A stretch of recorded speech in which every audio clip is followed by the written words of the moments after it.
this part, that is the resistance, armature resistance of the motor and series field winding resistance of the motor. Similarly, we need to find out the armature resistance of a generator and field resistance of the generator. So this is the field resistance of a motor, this will be the field resistance of generator. So now let's move on to that part of a circuit. So as per the theoretical circuit diagram which we had discussed in the most of the previous sessions, this is how the measurement of armature resistance of a DC series motor can be calculated. So for positive supply of the 220 volt should be connected to the ammeter, which is of the range of 0 to 5 ampere, and it is connected in series with the armature of a motor, and that another end of armature of a motor should be connected back to the resistive bank load, and it has been connected back to the negative supply. So let us do that simple connection. So positive of this supply, DC supply, is being connected to the positive of the ammeter. So let us use this. So positive of this DC supply is being connected to the positive of the ammeter.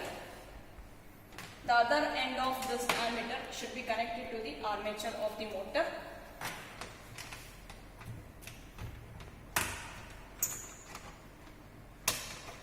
This should be connected to the armature of the motor. The other end of the armature of a motor should be connected to the resistive bank.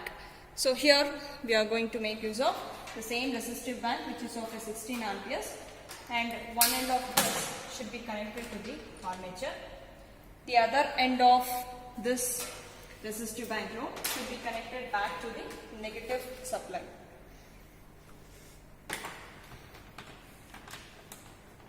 So we have completed the circular path of a circuit.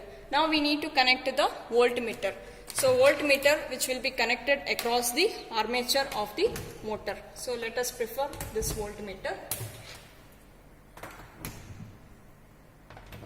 So to conduct this experiment, we have to make ensure, in this case, the resistive bank load should be in the off position initially. Okay, because we have to find out the resistance of the armature. So all the switches should be in the off position. So now let us switch on the supply.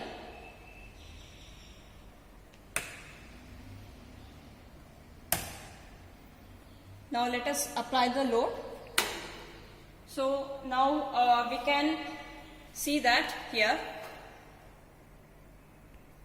Let us apply the load of 2 amperes. Okay. Now you can able to take the readings of voltage as a 1 and current as 1.24 amperes. So calculate its respective resistance. Again we are going to increase with the 2 amperes of a load, and we can further take down the second trial, voltage as 2 and the current is 2.44, and the fifth switch is corresponds to 2 amperes. So individually this switch we have to on and take down the readings as voltage as 3 and the current is 3.56. So after conducting all these 3 trials, so we have to go back to this off position, and now let us switch off the supply and find out the average resistance of this individually for the 3 trials. Now let us find out the measurement of the series field resistance of a DC series motor. Now here we have find out the armature resistance. Now its field resistance, which is present in the circuit diagram. They are S and Ss. So here on the board you can see nearest to this motor, this will be the series field winding. So let us find out the resistance of this series field winding. So since here on the board you can see that in the theoretical circuit, only in place of the armature we have replaced with the series field winding. Similarly here also on the board, what you can do is we can shift this connection, whatever is there here at the armature A, we are going to shift it to the S of the series field winding of the motor. So here also double AA will be shifted back to the SS. So this is how easily you can conduct this experiment. So now let us switch on the supply.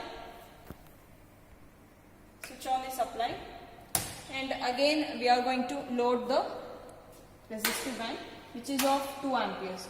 Again, we have to note down the values. So it's showing around 1.25 and the voltage reading is, so you can further increase the another load.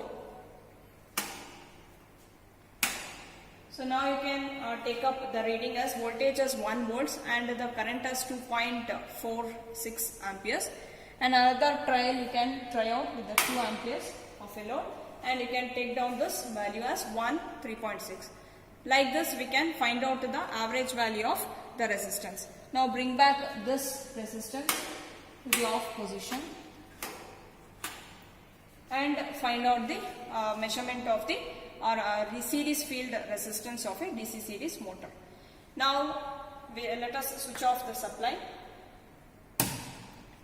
Here you can see the next part will be the measurement of armature resistance of a DC series generator. So in this case, instead of we have connected, our position was in this fashion. So we are going to replace this SS by the generator of an armature. So we are just going to connect that part of a circuit to across this point. So let us see that. Here you can let us find out what is that armature. Armature of generator is present here. So you can just shift this connection to this part. Similarly, the SS of this motor can be further shifted back to the armature of a generator. So this is how we can continue with the next part of a circuit. Now again let us switch on the supply, increase the load which is of 2 amperes, and note down the voltages reads as 2 and the current is 1.24. Similarly, second trial of reading for the 2 amperes of increase of a load. So it is 3 volts and 2.42. Again we have to increase the load with the 2 amperes, that is the voltage reads 4 and the current is 3.51. Again find out the average resistance of that is armature resistance of a DC series generator. Now let us switch off this and switch off the supply. And here the next part we have to find out the series field resistance of a DC series generator.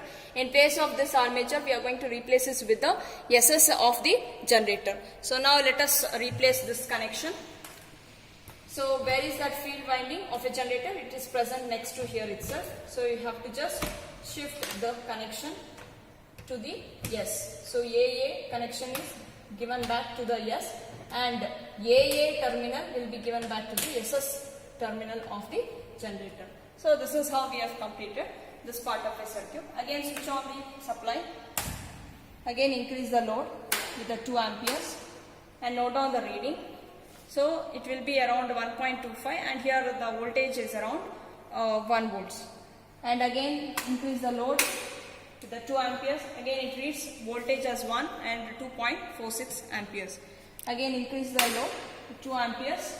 So that is voltage is 1 and 3.59 is the current.